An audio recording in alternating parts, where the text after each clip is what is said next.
Hello, I'm Steve Bannerman, and I'm the head of post-production for International Original Movies at Amazon MGM Studios. And I'd like to spend the next few minutes talking about post-production, what it is and why it matters.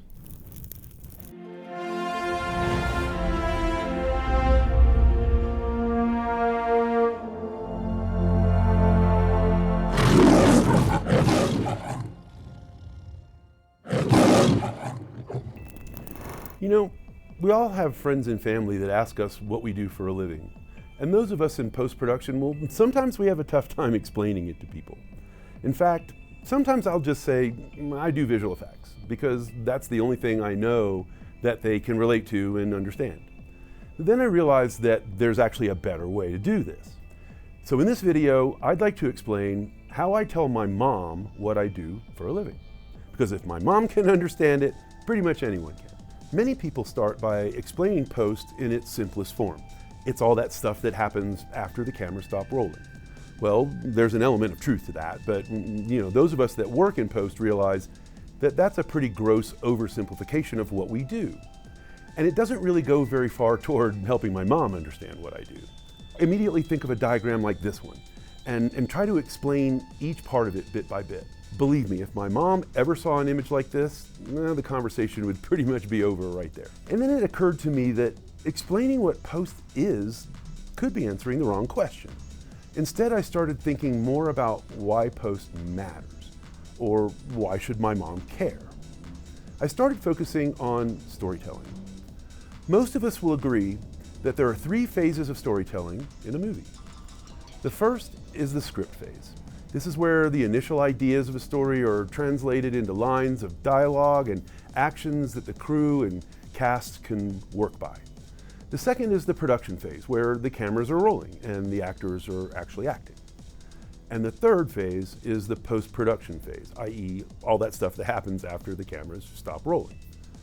What most people don't realize is that post-production is often where most of the actual storytelling occurs. It's where the things that you see on the screen actually take shape and come to life. Many people think, well, surely the script phase is where most of the storytelling happens, because that's kind of like a book, right? That's the story. Well, yeah, but we all know that the vast majority of scripts change every day during the making of a movie. In fact, scripts continue to change even after production is over. So can the script really be the Bible of the story when it changes every day? Well, then surely the production phase must be where most of the story is told. After all, that's where the actors are actually doing their acting and the cameras are capturing it. That's absolutely true. But again, what most people don't realize is that every production shoots 2 to 3 times the amount of footage that will actually end up on the screen. So there's a story buried in there somewhere, but somebody's got to go and find it and pull it out so that we can see it. So can this really be where the storytelling actually happens? That leaves post-production. Now, those of us that work in post know that the post-production team contributes to a movie during all 3 phases, even during the script development phase. But for this presentation, I really want to focus on what happens after production and how it affects what you see on the screen. Probably the most obvious thing that happens after the cameras stop rolling is editorial. For movies, this is a really collaborative and painstaking process that takes between 15 and 20 weeks to complete. The director and the editing team work tirelessly to massage all of that footage that was shot into a coherent 90 to 120 minute story. For most movies, a big chunk of the story is actually told in this phase. The second most obvious component of post-production is visual effects. Every modern movie has visual effects, not just superhero movies. Some of these shots are easy to see and easy to discern, such as building virtual worlds or virtually moving locations or dramatically changing the lighting in a scene going from day to night or creating creatures or other CG objects. These visual effects enhance storytelling because they give the director elements that either don't or can't exist in camera. And in fact, many of the visual effects in a movie that you see are actually invisible, things that you would only notice if they were done badly. These types of shots include stuff like beauty touch-ups or changing signage or removing people from a scene or adding them back, such as crowd extensions in stadiums and things like that. Visual effects actually represent some of the most significant elements and characters of the story, even though they never appeared in camera. So a big chunk of the story is often told here too. Now, some of the less obvious but equally crucial storytelling mechanisms include color and sound. These elements are powerful tools that the director uses to help lead the audience through the story. They're cues that help us know what to expect in a scene or how we should feel while we're watching it. They can add tension or they can add moments of joy. They can help you decide whether you want to empathize with a character or whether you want to despise that character. They make sure also that your eyes are focused on the important elements of a frame, especially when there's a lot going on in certain sequences. To give you an example of how color and sound can impact a story, here's a clip from a Mexican comedy called Doblemente Embarazada.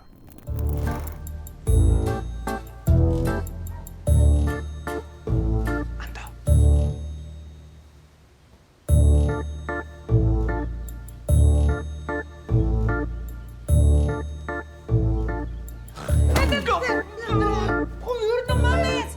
Ay, ¿estás bien? Estoy bien. No estoy bien, pero voy a estar bien. ¿Cómo sabías que estaba aquí? No lo sabía. Fue una corazonada. Notice how light, warm, and saturated the colors are. Lots of pinks and greens. These colors give you a really relaxed feeling while you're watching the scene. The same is true with the music. Despite the fact that these actors seem to be having a serious conversation, the music is very light and very airy, generating virtually no tension at all. Now, to contrast, here's a different clip from a Colombian drama called Los Iniciados.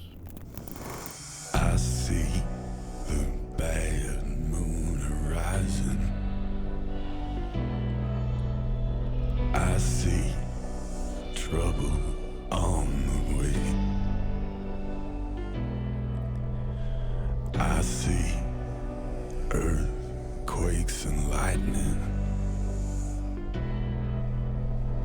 I see bad times today. Don't go around tonight, but it's bound to take your life. There's a bad moon. Notice here how the colors are darker, cooler, and very unsaturated, and the music is far more ominous.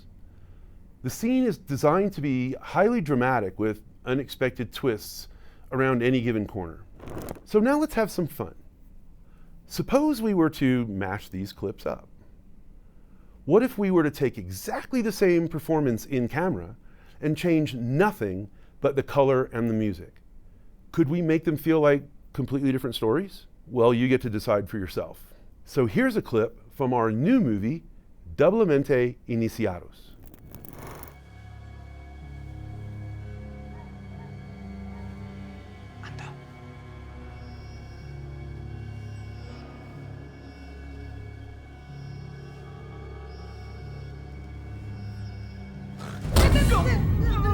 Joder, no mames.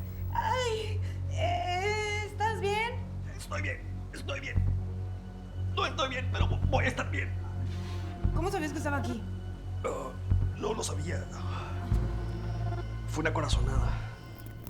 And finally, here's a clip from the new Los Embarazadas.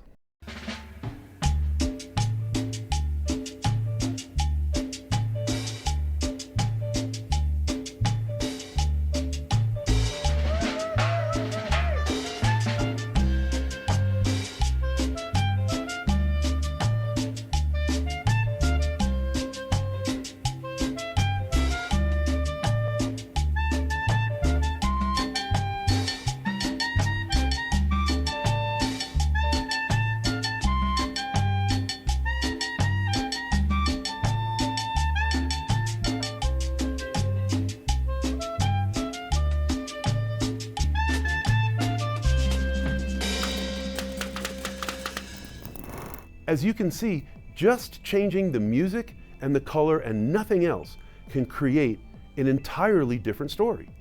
So another really big chunk of the story is told in color and sound.